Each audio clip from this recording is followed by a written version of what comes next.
we could do a little bit of shoulder stuff, but I don't mind. The sumo video is enough for my channel. We don't have to make anything else for my channel. Cool. We can make babies. I don't give a fuck what we do. Does that collect ad revenue? It could. Seems like that would be a lot of money wasted. Can you hold this? Yes.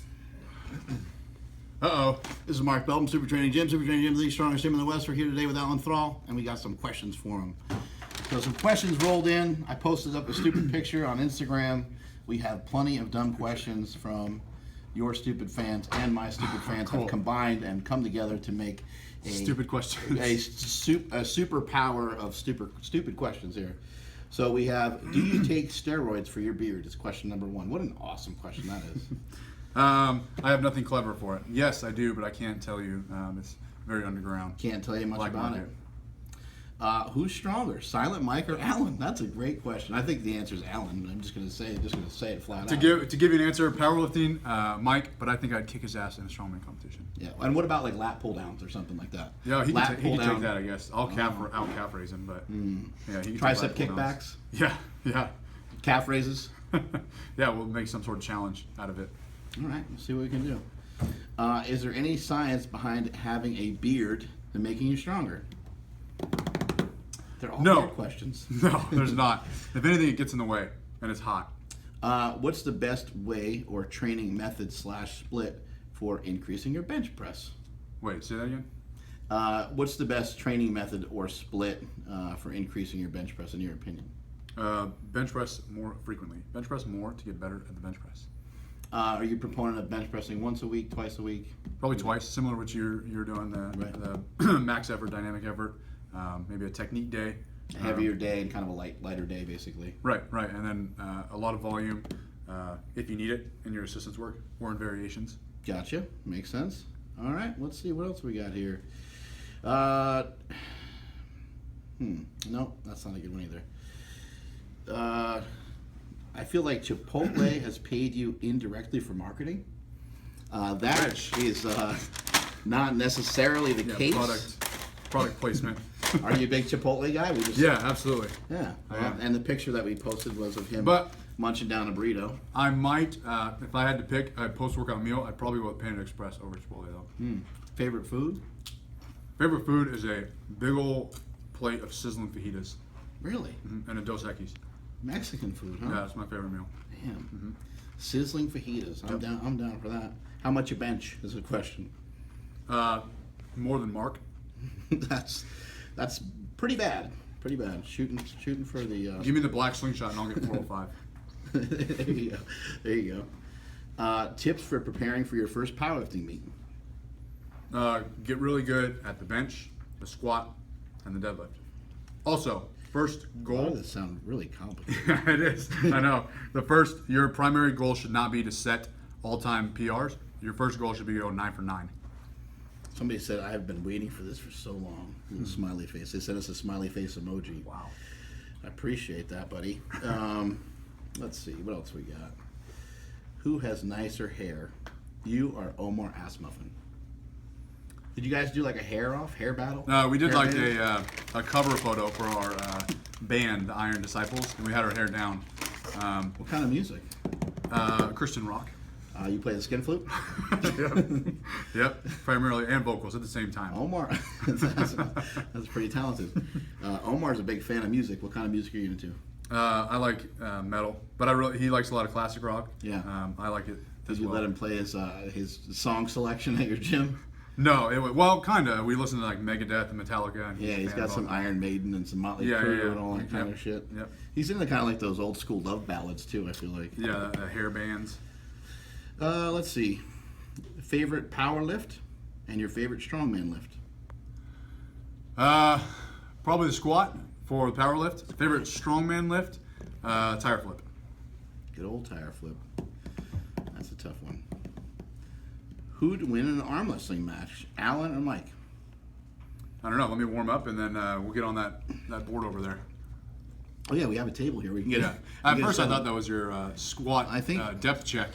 You go ahead and put that right underneath you. Yeah, we squat. But, apparently it's an arm wrestling board. We squat right down to that. It's a box squat. It's perfect depth for everybody. It works out really well that way. I think that any of us, in here at Super Training, if we went to arm wrestle somebody, we would just tear a rotator cuff off. Yeah, that's pretty dangerous. It would just get ripped right off. I think pulling 700 pounds is safer than arm Have you ever wrestling. had this guy on the other side of the camera? Let's get him over here. What's come going on in, on with David. this guy? What does this guy do? This guy, I'm in web design. I just started my first YouTube channel earlier this month, actually. Oh my God. And thanks to a shout out from Alan, I'm like 200 subscribers, bro. He I made $1 on YouTube so far. So that was like a huge Nice. milestone for me. yep. So we just got done with the podcast with Alan, and he just told us how everything he does is alone. And Yeah. then we It's a find lie. out the truth. Yeah, it's a Then we lie. find out the truth. Yeah. He does have a cameraman. Well, Well, he's yeah. the puppet. I I pull was the like, strings. you do the editing, you do the music, Yep. you do the. He's like, yeah, no, that's all me. He said No, it, that's like, true. So Yep, definitively. website was all me. Yeah. Yeah, okay. Yeah. And then whenever I'm making videos, David's always like, Alan, don't say that. He You didn't got to give go with He this. didn't give you Yeah, I any, censor him pretty badly, actually. he didn't give you any credit. No, none at all. I don't really deserve it. Alan's the the star of the show, so it's all good. Brains behind the operation. Exactly. Do you wipe standing or sitting? Maybe you know this. Does he wipe standing or sitting? In the, Not a witness. Hey, I get Thus into a far. lunge position. Oh, wow. Yeah. Like a split jerk? Yep. People have some Michael Standing. Trend questions. I have some Myco Tran questions. Oh, Jeez. we're not going to answer those. You got it. Why are Olympic weightlifters considered to be stronger squatters than powerlifters? That's just rude. Anyway, do you have Stronger any thoughts? squatters. I mean, what Do you if have any thoughts on maybe why they move a little bit more efficiently? You know, they maybe they don't move more efficiently, but maybe the differences in the types of squats or whatever. if we go off of strongest, meaning lifting the most amount of weight, I say that would be a power lifter. Yeah.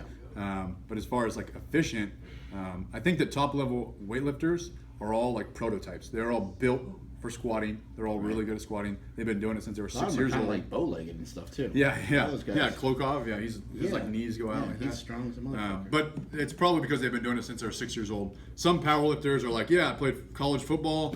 When I was done, I decided to get into powerlifting. But Olympic weightlifters, top level Olympic weightlifters, they've been doing that since they were 6. And they're Right. old. And it just seems like the top of the food chain, whether it's Olympic lifting, powerlifting, or strongman, they're all a bunch of goddamn freaks. Yeah, yeah, absolutely. Oh, I forgot. We should be talking into the microphone. Oh, really? These No, are I'm just kidding. recording. Like- No, they're not working. They're not working. We have a question about, let's see, knee travel. Where'd that one run away to? Shifting forward with the knees while squatting is making the movement harder for me. How do I fix that? So Knees I are guess- coming forward? So I guess, yeah, he's saying that they're kind of shifting forward. I guess he's kind of talking about they're shifting forward. Maybe at the bottom, I sometimes see people, they'll drive their knees forward in the squat as they start to descend, and as they get to the bottom, they'll kind of drift forward even harder towards the Yeah. bottom of the lift. I actually use that. If you watch my squat from the side, I'll go down, and then my knees will come forward, and it'll kind of spring right back. So it's like a And timing thing. You're trying Right. to actually time it out to where you are doing that on purpose. right, and if you're using knee wraps, I'm not very experienced with wraps, but you want to actually like push into the wrap, don't Right. you? Yeah, absolutely. So I don't think it's a problem, but if you're having trouble with balance, I would suggest slowing the squat down. Don't try to rebound right out of the bottom. Maybe do some pause squats, sit down, get comfortable, and then drive back up. And then over time, eliminate that pause and just work on your balance. Are they talking about lack of ankle mobility, like their whole body comes forward? It could be or- probably, like yeah. heel coming up, Yeah, maybe. So just in general, what do you do with somebody who has some of their energy kind of pushing forward? in the squat? Sit your hips back more. So if your knees are coming forward, that means your hips are not traveling back. Push your knees back a little bit, and your knees will follow. So try to not have your knees go so far over your toes. Try to keep more of a vertical shin angle. What do we do about the hips popping up first in the squat? Think about the squat as a full body movement.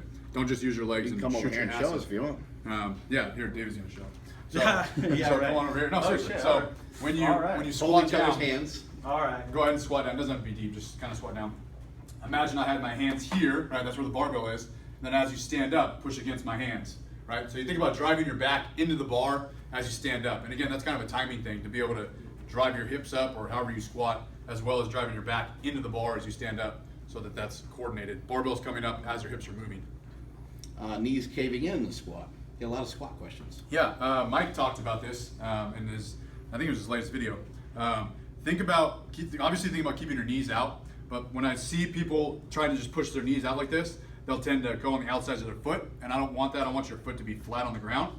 So if you imagine your foot had 4 corners, all 4 corners are glued to the ground. So instead of just pushing your knees out, think about corkscrewing your feet into the ground and out like that.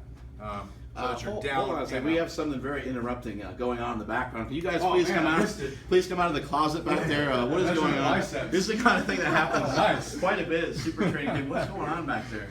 Seeing how big his You biceps guys are measuring each other's I'd biceps. say in the 19 office. and a half. These are supposed to be employees of mine, and I don't know what's going on here.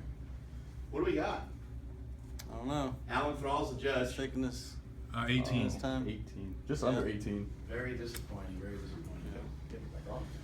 All right, Not making any resume progress here. back to Sunshine. measuring whatever it is Yeah. you're measuring. So you're saying with the knees coming in, caving in a little bit? Yeah, think about corkscrewing your feet down and into the ground. So you're just keeping that torque, that tension out the whole time as you're going up, and as you're going down, and as you're coming up.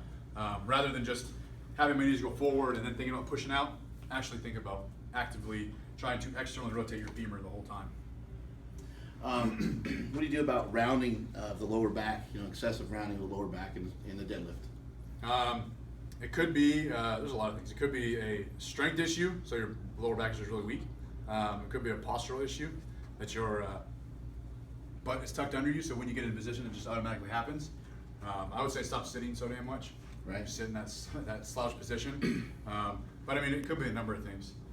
When you have a client that, you know, they're coming into your gym and they tend to they round over in the deadlift, or their heels come up every time they squat, you know, what are some, do you take them through like a list of some mobility drills and stuff to try to make sure that they're moving in the correct range of motion, and make sure they're moving correctly first? That's kind of where you start. Right. So if it was a mobility issue, if you could not get into position, keeping a neutral spine, if you had to like bend over like this, and this was actually like a limiting factor, I might actually have you deadlift from blocks, so slightly elevated. So I can get into this position, but once it goes here, I can't, and then just over time, kind of shorten that block. But if someone is really, really bad, I'll start with a Romanian deadlift. So I'll just start from the top. They're here, they'll work their way down as far as they can, and then up. So kind of start the movement from the top rather than the bottom. All right, very cool. Thank you That's for. why I did a ton of those with him when I started. Yeah. Really bad. He made you do a lot of mobility drills and stuff like that. Yes. I made him stand on one foot, touches finger to his nose and all that. And, Yeah. and Clench a PVC pipe between his butt cheeks and walk around the gym. chew gum at the same time. Yep. That was between me and you, bro. Which is more anabolic, bacon or donuts? Bacon. Bacon on a donut. That's perfect. Yeah, protein, What's, one of protein, your- carbs, You fat. mentioned your favorite post-workout meal. What's your favorite pre-workout meal? Do you have one? Lots of eggs, lots of oatmeal, and lots of coffee. There you go. A good combination. Well, thank you so much. Strength is never a weakness, and that is it from Super Training Gym and Alan Thrall.